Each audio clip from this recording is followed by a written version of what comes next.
नमस्कार दोस्तों, मेरा नाम है अभिषेक शर्मा और आज हम बात करने वाले हैं टाइटैनिक जहाज़ की। दोस्तों, ये वही जहाज़ है जिसे कभी ना डूबने वाला जहाज़ का नाम दिया गया था, जिसमें बसा हुआ था पूरा एक शहर, मगर किसे पता था कि इसका जीवन काल केवल 5 दिन का था। टाइटैनिक के डूबने के दशकों बाद भी लोग इसे भुला नहीं पाए हैं। इस जहाज़ से जुड़ी कई रोचक बातें हैं जो वास्तव में आपको हैरान कर देंगी। अगर आप भी जानना चाहते हैं कि उस रात आखिर हुआ क्या जो टाइटैनिक को उसके अंत तक ले आया, तो बने रहिए वीडियो के आखिर तक। दोस्तों, जब भी दुनिया के सबसे बड़े जहाज़ की बात आती है तो हमारे मन में टाइटैनिक शिप का नाम ज़रूर आता है, जो कि 17 मंजिल बिल्डिंग से भी ऊंचा था। लेकिन सवाल यह है कि आखिर इतना बड़ा जहाज़ अपनी पहली यात्रा में ही पानी में कैसे डूब गया? क्या ये नेचुरल घटना है या फिर इसके पीछे कोई कारण था? दोस्तों, टाइटैनिक अपने समय का सबसे बड़ा समुद्री जहाज़ था और यह उस समय इंसानों द्वारा बनाई गई सबसे बड़ी चीज़ भी थी। टाइटैनिक जहाज़ को 31 मार्च 1909 को 3000 लोगों ने एक साथ मिलकर बनाना शुरू किया और फिर 26 महीनों में यानी कि 31 मई 1911 में बनाकर तैयार कर दिया। हालांकि इसके निर्माण के दौरान 250 से ज़्यादा लोगों को चोटें आई थी और 2 लोग तो मारे भी गए थे। ये जहाज़ इतना बड़ा था कि इसमें आज के ज़माने के 3 फुटबॉल स्टेडियम आसानी से आ जाते और जिन दिन यह बनकर तैयार हुआ था यानी कि 31 मई 1911 को इसे देखने के लिए लाख से भी ज़्यादा लोग आए थे। इसके बाद इसकी डेकोरेशन और चिमनियाँ बनाने का काम अप्रैल 1912 तक चलता रहा और इसी महीने इसे अपनी पहली यात्रा के लिए भी जाना था, जो इसकी आखिरी यात्रा भी थी। टाइटैनिक की ज़्यादा से ज़्यादा स्पीड 43 किलोमीटर प्रति घंटे की थी। इसमें लगी सीटी की आवाज़ इतनी तेज़ थी कि इसे 16 किलोमीटर दूर तक सुना जा सकता था। टाइटैनिक 10 अप्रैल 1912 को इंग्लैंड के साउथहैम्पटन से न्यूयॉर्क की ओर रवाना हुआ। 4 दिन तक सब ठीक ठाक चलता रहा, लेकिन 14 अप्रैल 1912 को रात 11:40 पर यह एक आइसबर्ग से टकरा गया और इसके निचले हिस्से में पानी भरना शुरू हो गया। जहाज़ के आइसबर्ग से टकराते ही जहाज़ पर खौफ का माहौल पैदा हो गया, लेकिन संकट के समय कुछ समझदार लोग आगे आए और उन्हें दिलासा देते हुए कहा, डरने की ज़रूरत नहीं है, हमें हिम्मत से काम लेना होगा। फिर जहाज़ पर मौजूद लाइफ बोट से बच्चों और औरतों को सुरक्षित उतारा जाने लगा। आइसबर्ग से टकराने के लगभग 2 घंटे 40 मिनट बाद यह जहाज़ पूरी तरह समुद्र में डूब गया। एक अनुमान के अनुसार जहाज़ पर 3545 लोग सवार थे, जिनमें से 2685 यात्री थे और 860 क्रू मेंबर्स से थे। और दुख की बात तो यह है कि जिनमें से 1533 लोग अपनी जान गंवा बैठे थे। टाइटैनिक जहाज़ पर सिर्फ 20 लाइफ बोट ही थी, जो केवल 2% लोगों को बचाने के लिए काफ़ी थी। लेकिन शायद अगर जहाज़ पर ज़्यादा लाइफ बोट्स होती तो इतने लोगों की जान नहीं जाती। दोस्तों, इस दुर्घटना में मरे सिर्फ 306 लोगों की ही लाशें मिल पाई थी। बाकी लोगों की लाशों का तो पता ही नहीं चला था कि वो कहाँ गई।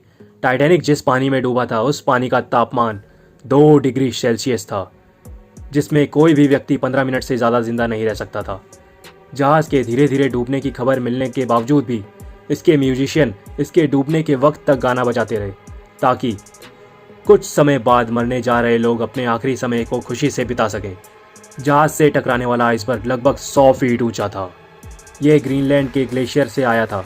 एक अनुमान के अनुसार टाइटैनिक से टकराने वाला आइसबर्ग 10,000 साल पहले ग्रीनलैंड से अलग हुआ था और टक्कर के 2 हफ्ते बाद ही यह नष्ट हो गया था, क्योंकि टक्कर से आइसबर्ग को भी काफ़ी नुकसान हुआ था। टाइटैनिक को हर दिन 600 टन कोयले की ज़रूरत होती थी। इसके 860 क्रू मेंबर की टीम में 170 लोगों का काम सिर्फ कोयले को भट्टी में डालना था। इस जहाज़ की चिमनी से रोज़ाना 100 टन धुआं निकलता था। टाइटैनिक में 4 बड़ी बड़ी चिमनियाँ थीं, जिनमें सिर्फ 3 से धुआं निकलता था और चौथी चिमनी नकली थी। वो केवल जहाज़ का संतुलन बनाए रखने के लिए बनाई गई थी। दोस्तों, टाइटैनिक दुर्घटना उत्तरी अटलांटिक सागर में हुई थी और जहाज़ का मलबा ढूंढने में लगभग 75 साल लग गए थे। काफ़ी कोशिश के बाद 1 सितंबर 1985 को टाइटैनिक का मलबा ढूंढ लिया गया।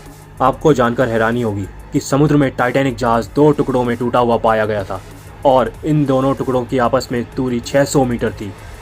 साइंटिस्ट इस बात पर आज तक सहमत नहीं है कि आखिर टाइटैनिक 2 टुकड़ों में क्यों बट गया, क्योंकि उसमें छेद तो एक ही तरफ हुआ था और ये बात ज़्यादा मानी जाती है कि शायद समुद्र की सतह पर एक तरफ दबाव पड़ने से यह टूट गया। दोस्तों, यूं तो टाइटैनिक पर कई फिल्में और डॉक्यूमेंट्री बन चुकी हैं, लेकिन 1997 में बनी टाइटैनिक फिल्म सबसे ज़्यादा चर्चा में रही। इस फिल्म को बनाने का खर्चा उस समय के हिसाब से टाइटैनिक जहाज़ को बनाने से भी 40% ज़्यादा आया था। आपको जानकर हैरानी होगी कि टाइटैनिक पर सवार बहुत से लोग ऐसे भी थे जो इसमें यात्रा नहीं करने वाले थे। दरअसल टाइटैनिक के मालिक कंपनी व्हाइट स्टार लाइन ने अपने 2 समुद्री जहाज़ों की यात्रा कोयले की कमी के कारण रद्द कर दी थी और उसके यात्रियों को टाइटैनिक में शिफ्ट कर दिया था। इस वजह से उन लोगों ने भी अपनी जान गंवा दी जो कि टाइटैनिक में सफ़र नहीं करना चाहते थे। दोस्तों, टाइटैनिक में फर्स्ट क्लास में सफ़र करने के लिए आज से करीब 100 साल पहले $4350 यानी कि $2,70,000 रुपये चुकाने पड़ते थे। वहीं सेकंड क्लास के लिए $1750 यानी कि करीब 1 लाख रुपए देने पड़ते थे और थर्ड क्लास के लिए करीब $30 यानी कि 2,000 रुपये की रकम चुकानी पड़ती थी। आज के समय में डॉलर की कीमत को देखा जाए तो एक यात्री को इसमें सफ़र करने के लिए 50 लाख रुपए खर्च करने पड़ते थे। दोस्तों, टाइटैनिक में यात्रियों और क्रू मेंबर के खाने पीने का खास इंतज़ाम था। जहाज़ पर खाने के लिए 85,000 पाउंड मीट, 40,000 अंडे, 40 टन आलू, 3500 पाउंड प्याज और 36,000 सेब के साथ कई तरह के खाने का सामान भी मौजूद था। जहाज़ के 860 क्रू मेंबर्स में सिर्फ 23 महिलाएं थीं और बाकी सब पुरुष थे। टाइटैनिक जहाज़ पर 13 नए शादीशुदा जोड़े अपना हनीमून मनाने के लिए आए थे और इस जहाज़ में 9 कुत्ते भी सवार थे, लेकिन इस हादसे में इनमें से 2 ही कुत्ते जिंदा बच पाए थे। तो दोस्तों, ये थी रॉयल मेल स्टीमर यानी RMS टाइटैनिक की पूरी कहानी। उम्मीद करता हूँ आपको वीडियो पसंद आई होगी और आपको कुछ ना कुछ नया जानने को ज़रूर मिला होगा। तो मैं मिलूँगा आपसे एक नई वीडियो में। धन्यवाद।